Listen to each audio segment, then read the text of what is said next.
we all join for different reasons, and over time our reasons do change. When I joined Party Plan, it was really for just a little bit of extra money.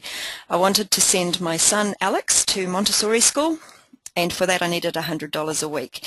But as the time went on, my reason for being in the business changed, and it became that I wanted to build an empire. I wanted a really big business, so it changes.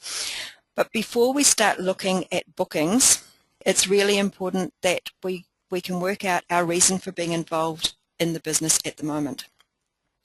Because what that means is that you'll approach the workshop with the frame of mind that's right for you right now.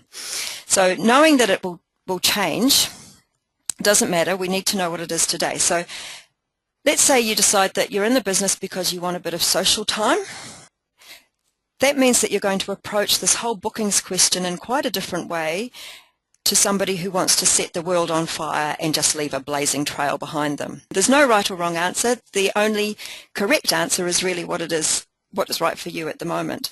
So just bear in mind that this can change, but for the purposes of today, you need to know what it is right now, because that's going to fix in your mind for the rest of the session. So thinking about what you just chose, I want you now to think about how happy are you with how your business is going. So I'm going to get you to give yourself a score between 1 and 5. So with what you just chose in mind, how happy are you with how things are going right now? It's always a good idea after doing a rating exercise like that to think about what would you need to do in order to be able to give it a score 1 higher, because often that'll point you to what you need to do next. And once you've thought about that, you could think about what's stopping you from getting there. Now, the sorts of things that could stop you could be something like time management issues, or it could be family issues, maybe fear, maybe self-belief. So there could be all sorts of things in there.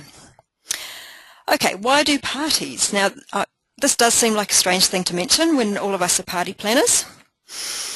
Because surely people in Party Plan do parties, right? Well, actually, not always. There are lots of people who do only 1 or 2 parties a month and think they are running a business. And I'm often speaking to people that are doing this. They are also people who say they're not happy because they're not making any money. And of course they're not making any money. They're busy trying to sell one-on-one every now and again.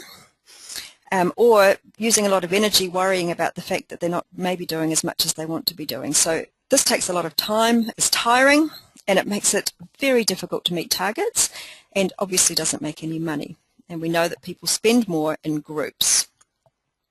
So we do parties because it works. Now, I don't know if you've ever had this experience, but I have, going shopping for clothes by myself, and I've spent hours and come back absolutely empty-handed and with nothing, maybe with nothing except for a headache. But when I go with a friend, I come back absolutely laden with bags, and then it's always fun because we have to go for coffee somewhere or sit somewhere and go through everything that we've bought and tell all the stories about the shop assistants and everything that we've done. So parties work exactly the same way. We actually need reassurance from our friends before we're willing to spend too much money. So I'm sure you know this already, but sometimes we just need reminded about it. So if you're doing only 1 party a week, you're really not running a business. If you're doing this because it's for social reasons or you want a hobby, that's absolutely fantastic, but just don't expect to be making any money. Now remember that when you have a hobby is always something that costs money. It doesn't earn you money. So if you do want to make money, you need to be doing more than that.